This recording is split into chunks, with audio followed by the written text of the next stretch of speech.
Hey, this is Taylor with a quick note. This show features a character with a fear of flying. I am not a doctor or therapist, so do not take any of the methods used in this episode as prescriptive or as medical advice. It is a work of fiction. Please consult a professional if you suffer from a severe form of anxiety. Now, on to the show. The dog is dead. The dog is dead. The dog is dead. Last line. You close the book and look at the smug face on the back. The author's picture fills the entire page. It's one of those paperback airport shelf books where the guy sells a bajillion copies and his name is bigger than the title. Why are you thinking about that? You need to think about something. Don't think about the plane. You're in the sky. No, stop thinking about it. You're just in the aisle seat. Row 26, seat B. You're not going to crash. The dog is dead. The book doesn't help now that you've finished it. Don't ask for help. This is your problem. It's bumpy, turbulence, dark clouds. Why does nobody care? You turn your head slowly, and the girl across the aisle is still journaling in a notebook or drawing something. You looked at her 14 times in the last chapter. Stop looking around. She looks so determined, and the plane's rattling. Something is loose. They said the plane would rattle. It's just a normal plane. Everything's fine. You already wrote with your opposite hand to distract. It didn't help. Now you have a paper of scribble stuffed in the seat pocket. You should never have gone on this. Stop thinking that. You're gonna crash. Stop bumping. Stop. You can't look at anybody. The mother in front and to the right of you telling her kid not to spill anything. How is he fine with it? The guy behind you, sneezing. You want to smother him. You feel sick, but don't dare move to the bathroom. You shouldn't have done this. You should have just forgotten about it. She's not going to care. You want to scream and you feel your lip quiver, but you can't get out. Stop bumping, please. You can't trust thoughts. Go back to the book. It helped with takeoff, barely, and it still says the dog is dead. Dead. The light blinks overhead, and the seatbelt symbol turns on. You look to the attendant up front. She's jostling about, unaffected. Seatbelt on as if it wouldn't be. Why do we need our seatbelts on? Would they tell you to prepare for a crash? Look, there was no time to drive. Face it. She's not going to care. Stop thinking like that. You have to. The dog is dead, and please stop bumping. Don't lose your breath. Don't focus on your breath. It was supposed to be a bigger plane. You could deal with a bigger plane. Maybe you couldn't. Something's rattling, and they're all nothing but cow-eyed, unresponsive. Oh, God, breathe. You look to the man sitting next to you, the guy in seat A. Don't cry. Don't scream. Grow up in 60 seconds. You're an adult. Don't help, you think. You've got this. He looks over at you and looks down at your hands, pale, death gripping the armrests. He unbuckles from his seat, smiles warm, and leans over to you. He's a big guy with a ball cap. He asks you to start talking, telling him about what's going on. He says he was trained in the war for this kind of thing, and you need to keep your mind moving elsewhere. You don't believe him or know what war, but he jolts you by demanding what the hell happened. You start talking, your eyes wander, and he says to close them. He says to tell him about the airport terminal, what you did, step by step. You go back in your mind and tell him. Anything to stop this. You walk through the sliding doors. This will be fine. It has to be. There's no problem whatsoever.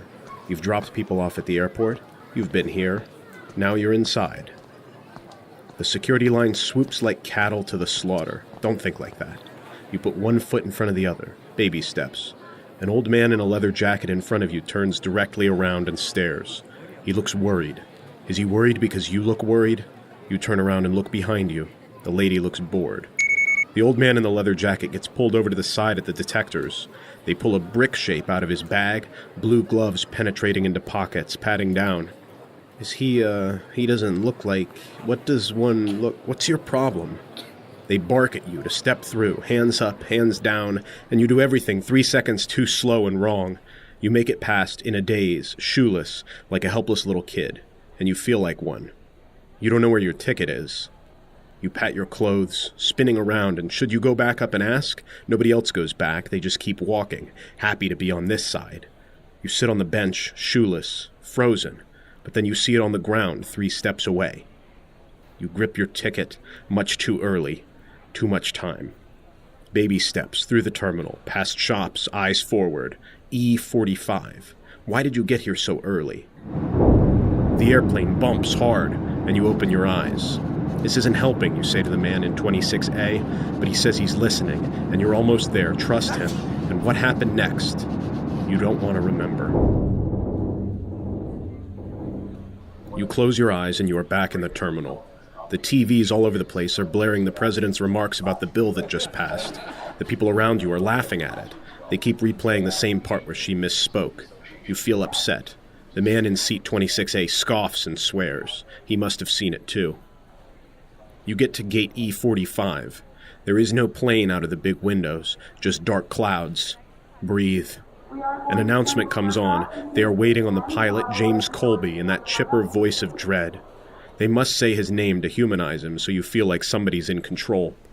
You wait in silence, fishing for the spy thriller book in your bag. It's supposed to help distract you. You sit in an uncomfortable chair next to a white-haired lady with too many coats on. You look at her carry-on suitcase, and it has a zebra pattern. She starts to talk to you about her zebra pattern suitcase, and you look at the plane that pulls up to your gate, and it's small, smaller than it's supposed to be. You can't get on that thing. Breathe. It's not worth it. She's not going to care. What's your problem? Remember the facts. You can't argue with the facts. It's not dangerous, but sometimes you die.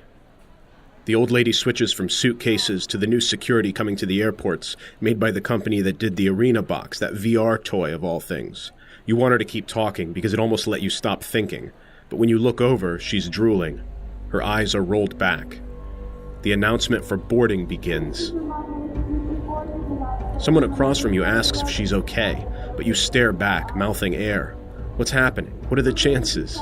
The person across from you rushes over to her, and they shout to a worker at the gate desk, and people with key cards jangling rush in, crowding tight.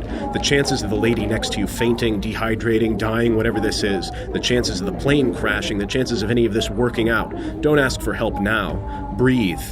The security brings a bomb dog. It sniffs all over, and they never know what's going on, so they bring everybody. They start asking you questions, and the announcement for boarding ends, and you don't know how all of this has been happening at once. You didn't have time to prepare. There was so much time a second ago.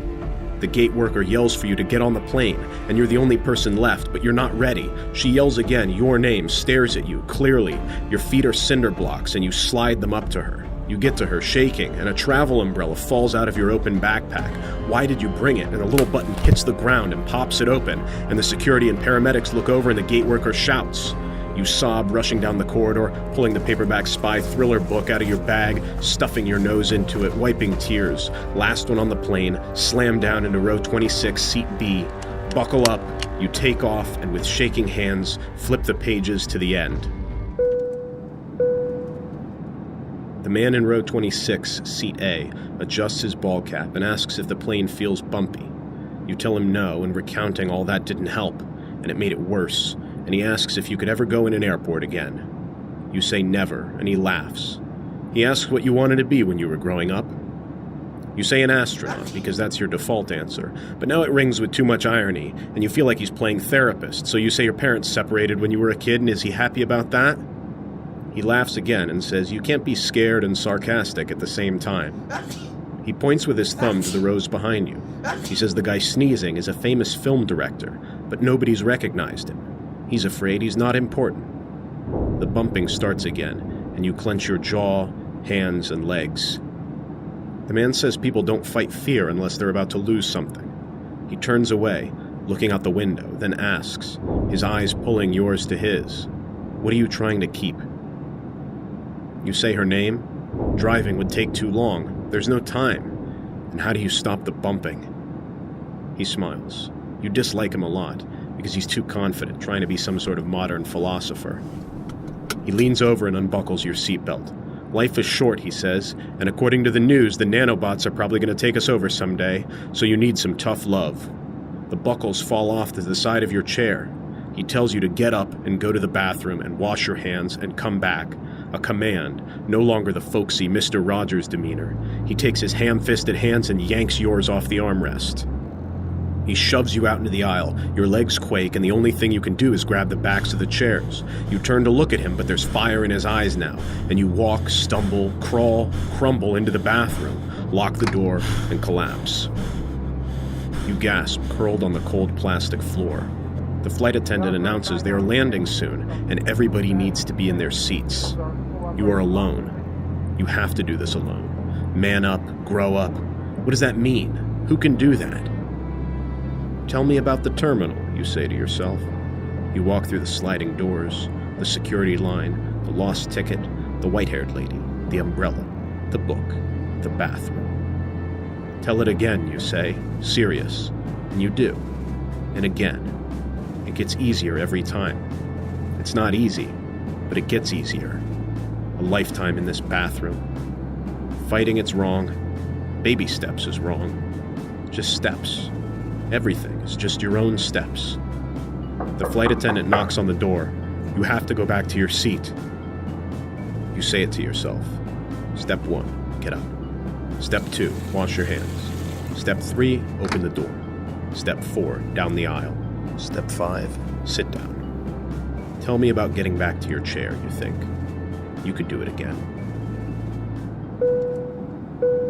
The man in row 26, seat A, looks over to you. He stares. I'm not a bad guy, he says with a somber sigh. You clench the armrests. You tell him he's not. He smiles that smile again and says you have to look out the window for the landing. It's worth it. You flinch as he stands up and slides in front of you, butt in your face, then his body in the aisle.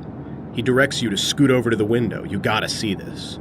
The flight attendant unbuckles and approaches, a stern "sir" over the cabin noise. You clench down. It's a step too far. You can't look out the window. Let's just land already. You search for the book, any distraction, but now the flight attendant is over top of both of you, and the big goofy author's face on the back of the book slides under the seat in front of you. The flight attendant demands you follow the instructions, or you will be met at the gate with security on landing, and the man from row 26, seat A, tells the flight attendant that's fine. He'll meet anyone he has to, but this guy's gotta have some more time. He says you're an inspiration. You slide over, hunch down in seat A, and look. You're looking down and out. Clouds rush by and pockets of earth underneath. The man in seat B says she's beautiful, isn't she? And you say yes, thinking not her, but her. What's down there? He says it won't be that way forever, you know. You stay glued to the ground and the sky and feel the wing vibrating. You can do it, you realize. You're doing it. You never thought about it like this. If she says no, you can still do it. What else are you afraid of? What other steps are left? The ground comes close. The ant-sized cars recede with the highways. The plane bumps once, gently onto the black path designed for it. You are looking at the wing, bouncing up and down, slicing past the bustle on the runway. You think how airports are really just nowhere, because people only go to an airport to get somewhere else. You are nowhere and feel like nobody until you get there. Here. The flight attendant taps you on the shoulder. You need to vacate the plane, she says, and you look up and you are the last one left. Everyone else is off. You patter down the jet bridge and through the terminal and get to the luggage claim. You have no luggage to claim, but they make you go through this part, a funnel to the next step, to being somebody again. A man is grasping flowers off to the side. Another man in baggy slacks is holding up a sign, waiting to drive an important person away. You take the next step. A knock on the door, almost a month after the flight. You get up from the breakfast nook in her apartment and tell her you'll see who it is. She says she's not expecting anyone. It's been a weird but good month so far. You told her everything. She did the same. It's worth working out. You open the door to 3 men in suits. One of them asks for your name and you say it's you. They wave badges and spout agency names and they need to talk. She hears the voices and then comes up behind you looking at her phone. She says on the news some guy blew himself up on the bridge. Like the bridge. It collapsed. 400 people, maybe more. She runs to call and check on her family. The men in suits come in, want to ask you questions, and it feels like a bad scene spliced into the wrong movie. You just got in town, you say, and they bring up the flight, and the man in row 26, seat A, and what did he say to you on that flight, and what were his intentions, and did he mention anything about the recent bill that got passed or the current administration, and was he affiliated with this group or that one, and what did he say to you? The only thing you know is that he helped you get here. He said he wasn't a bad guy.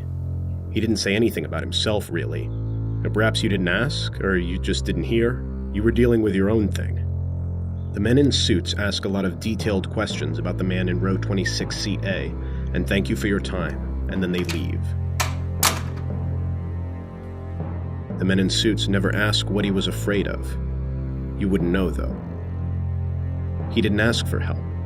He didn't ask for anything. But then again, neither did you.